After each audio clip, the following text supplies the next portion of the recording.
సాహితి అనే అమ్మాయి ఒకరోజు స్కూల్ నుండి ఇంటికి వచ్చి దుప్పటిని తల మీద వేసుకుని సైలెంట్గా కూర్చుంది. తల్లి అడిగింది, ఏమైంది బంగారం, నీవు బాగా నవ్వుతూ ఇంటికి వచ్చేదానివి కదా అని. సాహితి అంటుంది, అమ్మ, నిన్న నా ఫ్రెండ్ రేణుకతో గొడవ అయింది చిన్న విషయం మీద. ఇప్పుడు నాతో మాట్లాడడం మానేసింది. తల్లి అంటుంది, ఏ విషయంలో గొడవ అయింది అని. సాహితి అంటుంది, నిన్న పులిహోర తీసుకెళ్ళాను స్కూల్కి. రేణుకకు ఇచ్చాను. ఆమె టేస్ట్ లేదు అని చెప్పింది. నన్ను చూసి నవ్వేసింది. నాకు కోపం వచ్చింది. అక్కడి నుంచి వెంటనే వెళ్ళిపోయాను నేను అని చెప్తుంది. తల్లి నవ్వింది. అప్పుడు చెప్పింది, ఒక్కసారి ఆలోచించు సాహితి.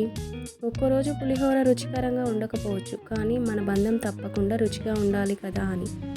ఒకసారి సారీ అని చెప్పమ్మా, ఆ మాట నీ స్నేహాన్ని తిరిగి తీసుకువస్తుంది అని.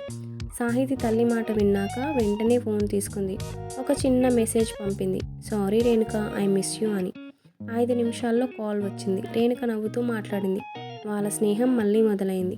మోరల్, ఒక చిన్న సారీ వల్ల పెద్ద గొడవ తీరిపోతుంది. మన బంధాలు గొప్పవే, మన గర్వం కాదు. ఈ స్టోరీ మీకు నచ్చిందా? నచ్చితే లైక్ చేయండి, షేర్ చేయండి, సబ్స్క్రైబ్ చేయండి. Thank you.